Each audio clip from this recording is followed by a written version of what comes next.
I think it's over here. Yeah, it's over here. I can send you a picture of this, like I can email this to you so you have like a cleaner copy of it. Okay. But that's me, 13 years old, with a VHS shoulder cam. My dad bought this when I was like 12 or 13 years old. And as soon as I saw this thing, I fell in love. I was like, this thing is unbelievable. And this was at my aunt's wedding, almost 30 years ago. And I was designated as like the videographer for her wedding. And after that, I was completely hooked. And so this here, without really knowing it, was the very beginning of my cinematography career.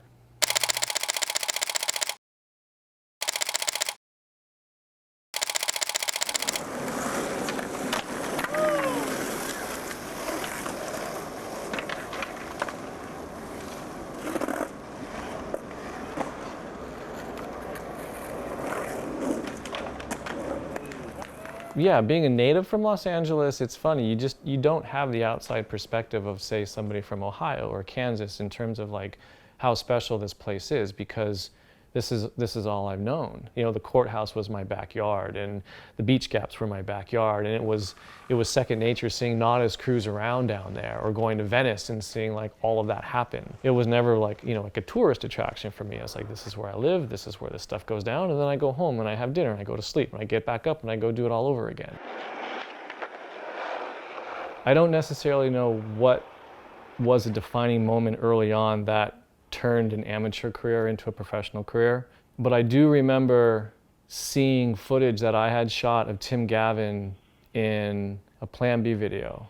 There's a blind section, and he does a fakie 5-0 to fakie at the ponds, and then he cruises around. He does like a half cab flip to like no slide and comes out.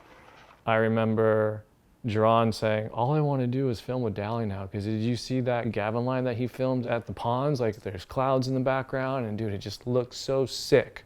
I just want to film with Dowling. And I heard that and I was like, okay, that must mean something. I'm getting feedback from people that I really admire and I really respect, and they're telling me that I'm good at this. And so I think around that period of time is when I kind of started thinking like, wow, this can actually become a long-term thing. One thing that I was always kind of proud of, and it was very short-lived, but there was a magazine called Big Brother that was distributed by World Industries a long time ago. And right when I started shooting video, they would pull these video sequences and make them like this and put them in their magazine. And so all of a sudden you'd be flipping through Big Brother and I'd be like, oh my gosh, there's something that I shot of Guy. And I was super hyped because like my name is on the side of it, like right here. I know it's really hard to see, but you know, I was not only hyped to see footage that I had shot in a Big Brother magazine, but the fact that they took the time to like put my name on the side was super awesome. I went to a contest in Long Beach with Eric Costin and Matt Schnurr. And on the drive back, Eric's like, yeah, there's, this double set by Los Angeles Airport. You down to stop by there on the way home and film? I'm like, yeah, of course, let's do this, Eric frontside flipped the thing in like, seriously, probably like 5 tries. And then a month later, walk into World Industries and I saw this sitting on the coffee table. And it's like kind of awesome to see your name in print at that point, because I was like 20 years old. And this is when Eric was on 101. This is before Girl had even started. So back in September of '93, there was a big contest in San Francisco. And that's where the Girl guys unleashed Girl to the skateboard world. And so I caught wind of this and felt like I was out of a job, because all of the people that I had been filming for World had now started this other company called Girl. I called Roddy Mullen. I was like, what's going on, man? Am I gonna still be able to film for you guys? What's going on? He's like, yeah, we'll see. Things are transitional, but we'll figure something out. So 2 days later, I remember this as clear as day, I get a phone call from Mike Ternansky.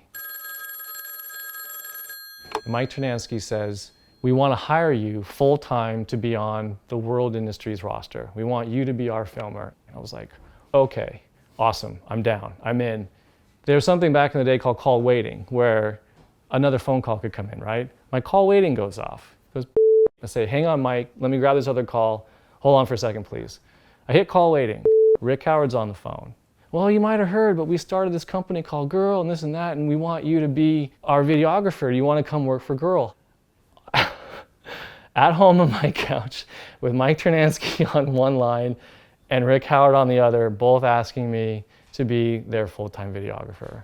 I say yes to both of them, knowing that I'd figure something out later, but I didn't want to shoot myself in the foot and say no to either one of them. So I hang up the phone, and that literally was like, okay, this is the first day of the rest of my life. You know, I'm 20 years old.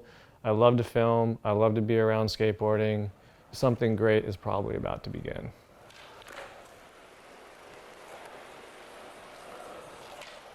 So I politely spoke to Rodney Mullen a couple days later and told him I was going to accept the job at Girl. It wasn't even like, oh, this company is going to turn into something, you know, it's like, I didn't even think of it like that. I just wanted to be around my friends, you know, and I had more friends on Girl, I guess, than I did at World, you know, it was one of those things, right? I just wanted to be with my friends, and so I accepted Rick's offer. At that point in time, we immediately started filming for Goldfish.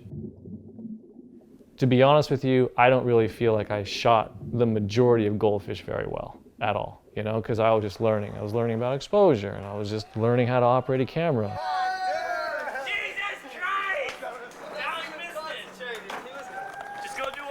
But my intentions were good. And there are a couple of things in there that I felt like I filmed well.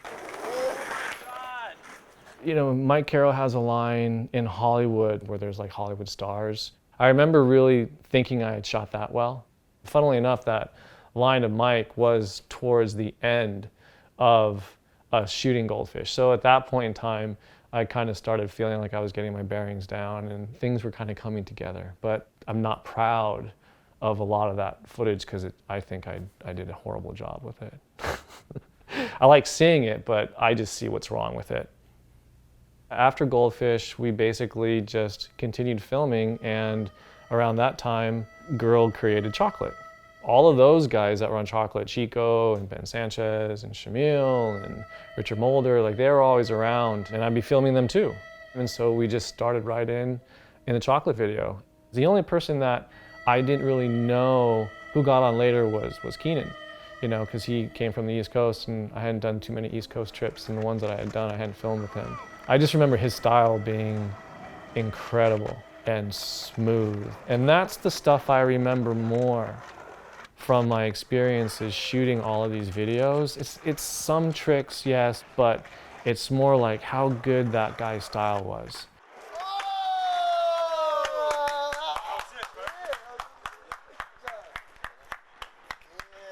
Something that I remember very distinctly from shooting the Paco video was Gabriel's part.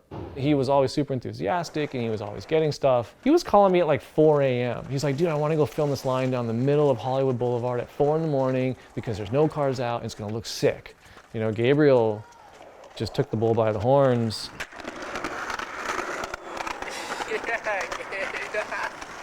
Oh, that was fucking ill.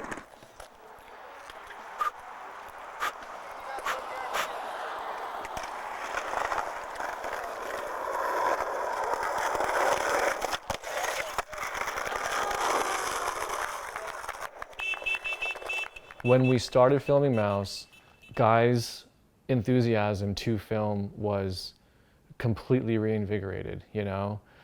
He wasn't around much for Goldfish. He definitely wasn't around during Paco. And then all of a sudden, who's this calling me every single day? It's Guy.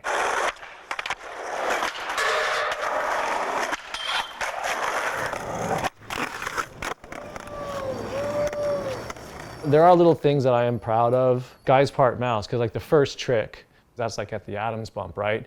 Adams bump shot a million times the same way. And so I was like, how can I make this place look different?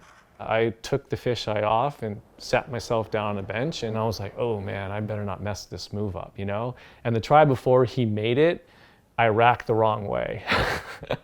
And so he like really went out of focus, and I would watch him back like after every single attempt. And so The one that he made, like I racked correctly and he landed it, and I was really super hyped on that. But you know, the rest of his part is fisheye, just like all those other videos, because we would go to all of these spots with like 8 dudes. I'd be the only one filming. It wasn't, you know, 3 other angles, it wasn't a photographer, it just was a lot different back then. And so, what can I do to film everybody at the same time all day long? Have on a fisheye. The lenses and the cameras that were available at the time were really the only thing out there. There wasn't this plethora of different types of things that you could experiment with or whatever. It was like, this is what we have. And the vignette never really bothered me. I always kind of thought it was part of the aesthetic. It was fun, it was cool. There was nothing that you could really do. And so stylistically, that wasn't really a choice. It was just what was available. The majority of Mouse, I'd say probably 75% of that video is all my footage, but all of Guy's stuff is mine. Every single clip in Guy's part, I shot. And that's, for me, just a cool thing to be able to look back on and say.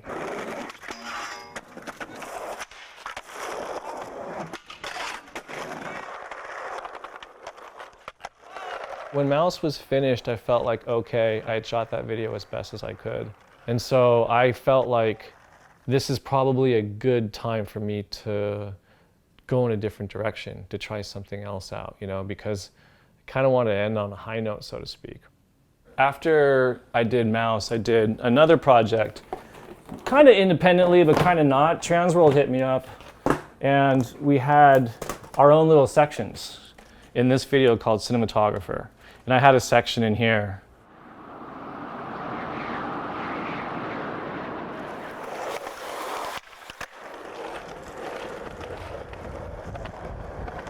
While I was shooting skating, I always knew that I would eventually want to do something else. And I think a lot of that interest was sparked by watching Spike. He would shoot all of the narrative pieces. It was always something that I knew I would want to do as well. Tim is a co-worker at the skateboard company I also co-own named Girl. So Spike wrote me a letter of recommendation for film school. I started just taking a film class here, production classes at night or theory classes, kind of just started the path that way. What you doing on my property, boy? What you doing on my property? Through film school, I met a guy who was working with a company that just started making CD-ROM videos. A CD-ROM is an adventure, your window on the world. See and hear history, a safari, a vacation. They wanted me to do a skateboard CD-ROM, and so I started doing this skateboard CD-ROM project. So I was learning how to make the transition, so to speak, out of the skate industry, but I was still shooting skating, but I was doing it for companies and for avenues outside of the skate world. And then that CD-ROM company folded, and I had all this footage that I had started to work with. And so I decided to independently continue shooting and make my own video.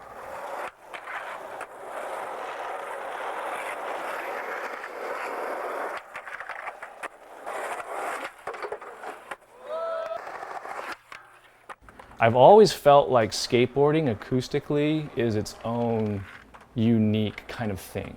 The minute you hear a skateboarder riding down the street, you know exactly what it is. But I just thought, what if I take that and I expand it into a feature-length video?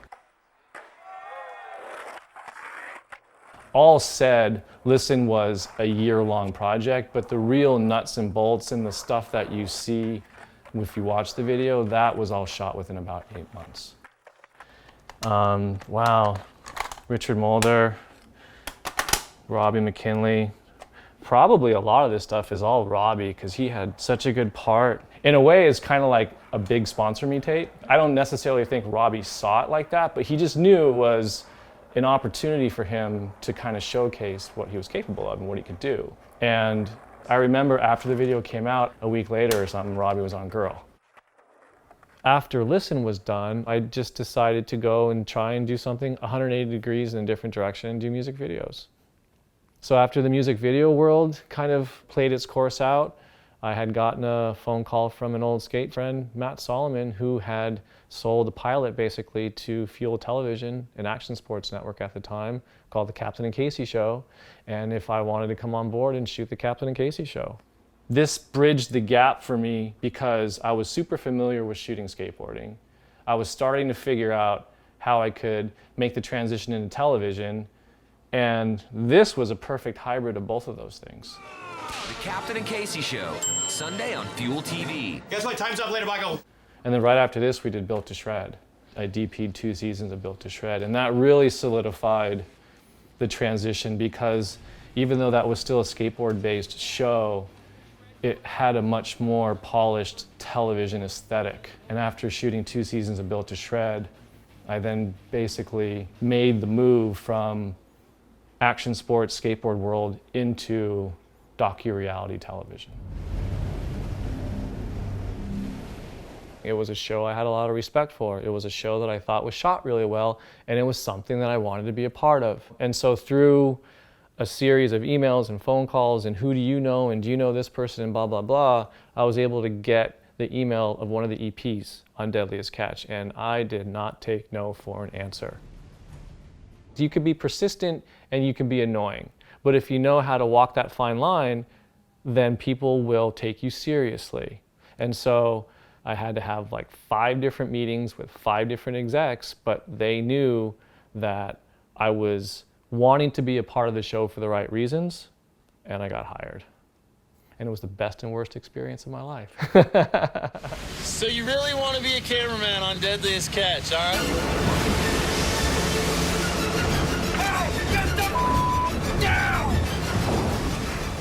I really enjoy docu-reality because A, it is documentary, it's not scripted.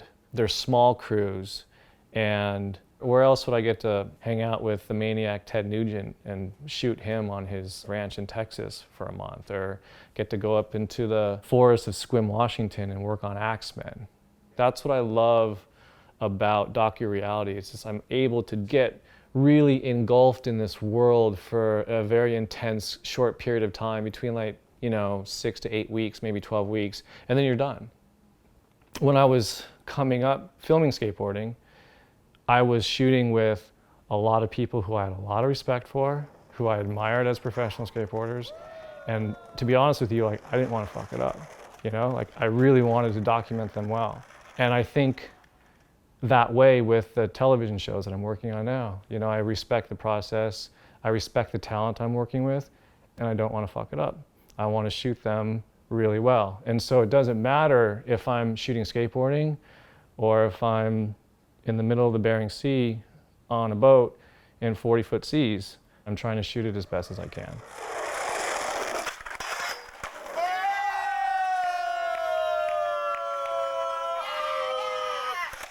Yeah.